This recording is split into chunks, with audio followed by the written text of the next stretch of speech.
Hello, guys. We are back. It's just Ron and I today. Say hello, Ron. Hey guys. So we have previewed Columbus for you guys, I think twice already of the three matchups. I think the early season matchup, I had not started doing match previews yet, but I know we've done the Open Cup when we had a great guest, and we had the one for at home when we had the Purple Main podcast guys. So just with me and Ron this morning, we'll be quick. But just a real quick recap, we have a win, a loss, and a draw versus Columbus. We went there first, got slaughtered. Ramos went out early on a red. They came to us. We were up a man for about 65, 70 minutes, and Ribeiro had some late minute magic at home for the MLS game. Then in the U.S. Open Cup just a couple weeks back, they threw a B squad out there and we won. So, we've had some success against Columbus, and we've not had some success against Columbus. Based on the prior match previews, Ron's told us that they play a similar game to us. We all know that they're led by Kai Kamara. I think the only thing that is very relevant to talk about is that they are in pretty good form coming off their last 5 games, 3 wins, 1 loss, and they drew their last MLS game versus Toronto. They were up 3 goals in the first half, and they kind of laid down in the second half, and Toronto has some firepower and kind of took over. So, this is a big game for us in the season. It's kind of a turning point. We've been really shit all of July. So, I'm personally very happy to see August come. Hopefully we can get more than 1 point this month. Just general thoughts on the game, Ron? Well, it's we don't match up well against Columbus. I know we have a win and a draw and a loss, but we obviously know that the win in the Open Cup was against their B team, and quite frankly, their B team gave us hell most of that match, and it was a lot more even than that score indicates. Also, let's remember in the 2-2 home draw in MLS play, Columbus was down a man for a lengthy period in that match, and they almost won it. I mean, it took a Pedro Rivero late game golazo to even get a draw out of that one. So with the rut we're in, with how good Columbus is dreadful on the road, thankfully, which is probably our saving grace in this match. If you have to point to something that is in Orlando City's favor. But then again, Orlando City is not really that good at home. We only have 3 wins on the year at home. So, yeah, I don't. It's going to be tough. It's going to be a wide open game. The thing about Columbus is they were up 3-0 on Toronto last week, but the way Columbus plays, they try to get a 4th goal even if they're up 3-0, which leaves them vulnerable to even being to let somebody back in the game. So the good thing about that is if Columbus scores early, Orlando City will have the chance to come back because Columbus is not going to pack it in. They're not going to park the bus. They're going to try to score 10 goals on you if they can.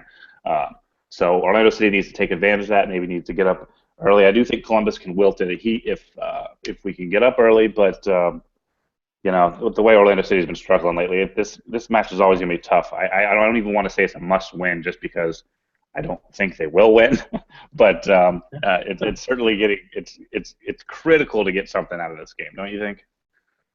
I 100% think that we need at least a point out of this game. I would really prefer 3 points out of this game.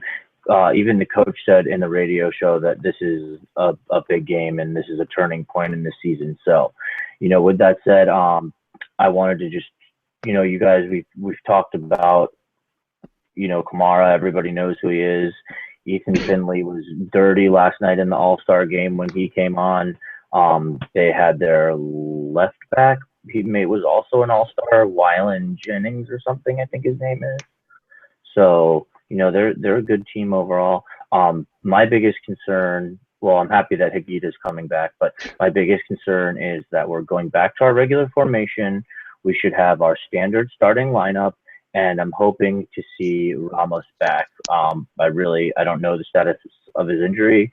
I tried to find it for you guys. I looked pretty diligently, to be honest. I couldn't really find anything. So, my projected lineup, I'm going to say we have Ramos, and then we have Colin and Hines, because I thought Hines looked a little better than St. Ledger.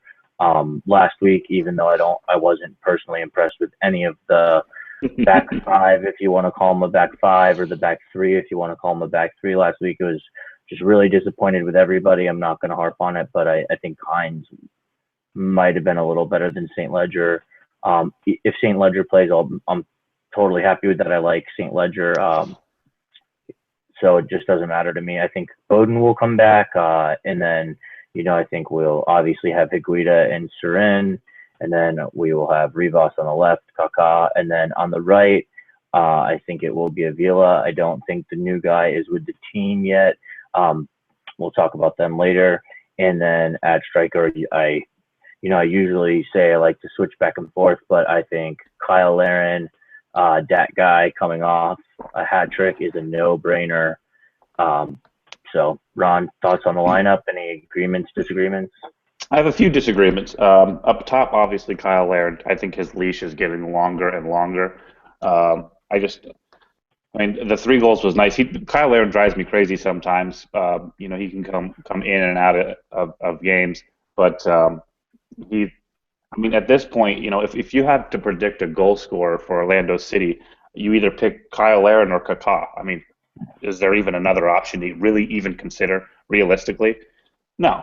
So you have to put Kyle Laird in there, and quite frankly, he deserves it. Pedro Ribeiro hasn't really been the same post-injury like he was in the beginning of the season, but I do like Pedro Ribeiro in late game change of pace situations.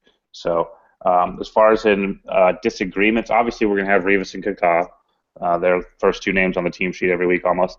And then at right mid, assuming he's healthy, which I'm not sure, but I haven't heard anything otherwise. It's so hard to get injury information in this league. But I can't imagine Eric Avila gets a start this week. With the way Adrian Heath kind of railed on him and with how poor he's been, I would assume Lewis Neal gets the start at right mid, which I don't think Lewis Neal provides anything whatsoever at right mid. But then again, we don't have a single player on this team who's even knows how to play the position, much less is going to provide anything from there. So it's kind of like the flavor of the week at right mid. So we know that Inchy really loves Lewis Neal, and just with how poor Avila was last week, I really thought last week, not to harp on it too much, but that a defensive role would suit Avila more, because that's kind of what he does anyways. And he just plays in no man's land. He doesn't get forward. He doesn't get deep enough. So I think the obvious choice is Lewis Neal, as long as he's healthy. And then obviously Higuita and Surin as the holding mids. I think it's really important to remember that over this kind of this poor spell we've had, Higuita and Surin have only been together, I think, for 1 match, and that was the Red Bulls game. And the Red Bulls game, if you remember, was probably our best game of the whole run. Even down a man, I thought we dominated for large stretches. So I think it is so key to have that pairing. And we don't have the Higuita Surin pairing in there. I don't know that we've won very games this year. So with them back on, we'll look like a completely different team. So that bodes well sort of result out of this game. The back line, it's so tough. Either St. Ledger or Hines, like you said, it could go both ways. I would still think St. Ledger would get the start, even though he was as bad as it gets on Sunday. He was just awful. He might have been, somewhat responsible for 3 or 4 goals. I don't know if one game demotes you, but that's kind of what Adrian Heath has done with his center backs this year. He kind of, with St. Ledger and Collin, it's like whoever had a real bad game at one point gets benched. So I think you might be right with Hines. And then at left back, I agree with you with Luke Bowden, although I think it's 50-50. I think Corey Ash could play left back too. Depends if Bowden's out of the doghouse yet, but I would like to see Bowden back there because I love his crosses, and I think he has the ability to work well with Rivas if he can have some more time with him.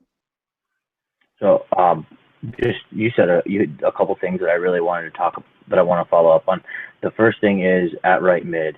We have had nothing there since Molino went out, and I don't even think Avila's been okay. I'm honestly a little disgusted. I appreciated his assist, in the Open Cup game, but other than that, I think he's been pretty much total garbage for the whole time. So, I really agree there. I'm glad that, but we got Adrian Winter. I watched the highlight video that the team put out. He doesn't really have a goal scoring record. That he's coming from the Swiss league. He's Swiss. He's an average sized guy. I think that they said he was 5'10", but he looked pretty pacey, and I just hope that he's better than Avila at right mid. I wouldn't even mind seeing Pedro Ribeiro at right mid. The game he played there versus Montreal, he had a goal and an assist, and I know we were shorthanded and played a funny formation that game too, but I still think that he would provide something better than Avila. So that's the first thing I wanted to mention, and then the second thing that I wanted to talk about was, obviously I just mentioned the first new guy, Winter. So now the second guy, David Mateo. So he's a big dude. He's like 6'3". He is, in my eyes, he's a Real Madrid outcast. He didn't really make the cut there. He came through their youth system. He never made the Spanish national team, which, I mean, I'm saying it like it's some kind of small feat. It's a very large feat to play at Real Madrid and for the Spanish national team. Real Madrid's arguably the biggest club in the world. In my opinion, I think they are the biggest club in the world. A bunch of Barcelona fans and some Manchester United fans might disagree, but that is what it is. And making the Spanish national team, we all have seen their recent history. Last World Cup, they were a little old, a little slow, and went out early. But, before that, they dominated on the world level. So, I say he didn't make the cut, and we're bringing him in, and he's still a good age. I think that he's 27. So, I think that barring any language setbacks or any communication, I really hope that he can come in and make a pairing with Colin, because, we need some help. Our back line needs some help. And we've gone out in this window, and we got a left back who looks, in my opinion, looks pretty good and is pushing Bowden for time. I really like Bowden. I really hope that he stays. I'm also kind of a homer to the USL guys, so part of the reason I like Bowden there, and I have a special affinity for Bowden after Dennis Chin came on and was talking to us about him. So now I kind of like him even a little more. But so Ron, what's your thoughts on the new guys and what they're going to bring to the table? Well, let's start off with Mateus. I think the Real Madrid stuff is, I don't know if it's blown out of proportion, but it's more just a talking point. It's more cool that he's actually worn a jersey that was a Real Madrid jersey. But, I mean, let's be honest, because he couldn't make it at Real Madrid is the exact reason why Orlando City has a chance to sign someone like him. We're not exactly going to sign players that can make huge clubs like that. He was in Hungary for a while.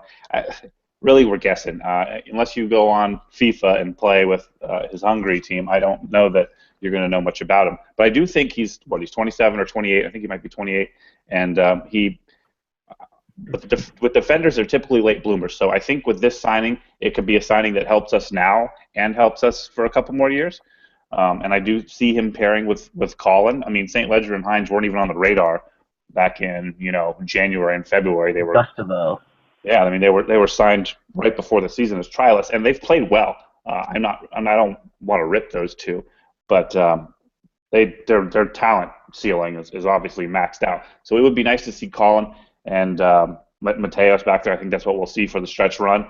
And then with Winter, hey, if he just knows how to play right mid, he's an upgrade. I mean seriously. Did you watch the All-Star game last night? The first half only. So you saw the David Villa goal where Kaká passed it into him? Okay, what I want everybody to realize about that goal, the cross comes in from the left side from Zardes, right? Mm-hmm. It goes, I think, behind the strikers and kind of gets dumped out to the back far post to where Kaká was following. That happens all the time with Orlando City, right? Rivas crosses, it misses Larin, and it goes out there. But Kaká is trailing and then sends the ball back in the box, and it creates a goal. Have you ever seen our right mid that close to the box where they can collect the ball and send it right back in? I haven't seen it one time this entire year, and it's so unacceptable. Where is he? Where is the right mid that he can't be on the back post to send the ball back in there? So as long as Adrian Winter can do that, because our attack's going to be concentrated on the left side. So if we could have a right mid that can collect balls on the back post, can reinsert the ball to the box, and give poor Rafael Ramos somebody to work with. I don't think we've seen a lot from Rafael Ramos lately because he literally has to play like an entire sideline by himself because the right mid is just anonymous and is never where he needs to be. And so I don't know how good Winter will be, but he has got to be an upgrade. I mean, literally almost any, healthy, breathing body is an upgrade at right mid at this point. Well, I wouldn't be an upgrade at right mid, so I'm a healthy breathing Maybe not you, buddy, but I wouldn't be an upgrade anyway. I totally just lost my train of thought there. Anyway, yeah. So, yeah. So, back to what you were saying about just sitting on the right, on the back post, on the right post there on the crosses. That's like it's not like a really elementary thing in soccer. You learn that at a young age, though. It's not like it's some kind of new tactical surprise that no one's ever heard of. That a right wing needs to be by the back post when the ball is coming in on the left. Like it's not that fun. It's not that unfundamental. It's like just it's a simple solution that we don't have anybody doing it. But that's why like I said last week when we fired 32 unsuccessful crosses into the box. You're gonna fire a lot of unsuccessful crosses in the box, but a lot of those crosses can lead to dangerous chances by simply the follow-up stuff. It's like our only chances if it's a perfect pass to Laren and he could put it in, like Rivas's assist to him against NYCFC. That's the only way our crosses work, and that shouldn't be the case. We should be able to create other dangerous chances, like what we saw from Kaká last night. And it's really sad that we haven't seen that this year. Yeah, I was just about to say, Kaká looked really good last night when he had some players that were, not, they were better than a level that we have to offer him to play with. I think that he's, on the same level as a lot of the guys that he played with last night. And I think, obviously it's so clear that he's our best player. So when you put some guys with an equal talent level, that was, he was just really good. So, I would really like to see, like, obviously it's not going to happen this time, but we need to get another player of his level. And I think, as much as I dogged Breck Shea for being out of form for whatever, 6 weeks, 5 weeks before he went out, he's the next closest thing that we have. So, yeah, we need him.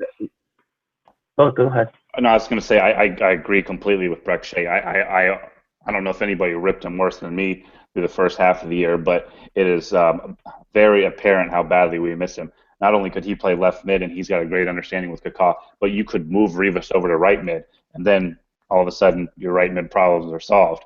So that injury, while maybe it didn't seem catastrophic at the time, I think we're finally now seeing those aftershock effects of his injury and our inability to really control games anymore, much less win them.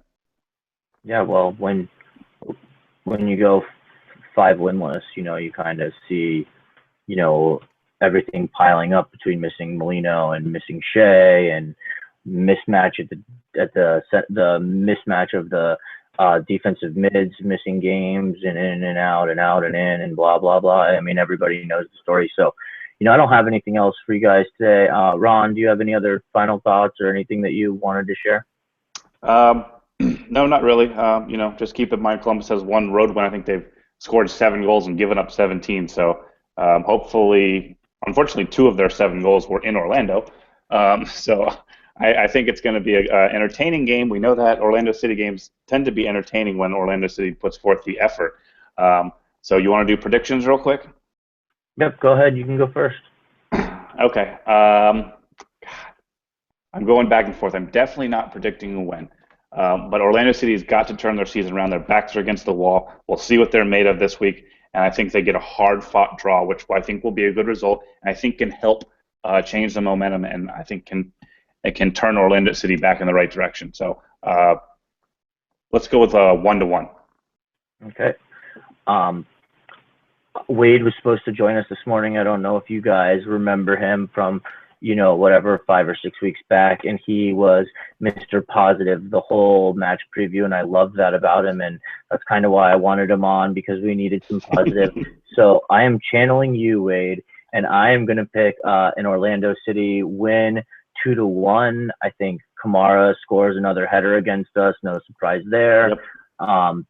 I think that we will get a Kaká penalty kick, and I think since I just dogged Avila and Ron dogged Avila, he's going to score a goal too. That's just how my luck works. So that 2-1 win is for you, Wade. I know you couldn't make it this morning. It's okay, no big deal. But I wanted you here for your positive energy, so I'm going to channel the positive energy. I know it sounds hippie or whatever, but it's just such a positive person, so we needed it. So that's all I got, guys. I will be at Gate C for a little while after the game, and then I'm going to try and go to the supporters lot, just trying to mix it up, trying to get some different kind of videos for you guys. I know that I could stand outside of Gate C. My videos are kind of hit or miss there, but I think I could get some good stuff. So if any of the supporters are watching, I will be out there trying to get videos after the game. I'll be at Gate C.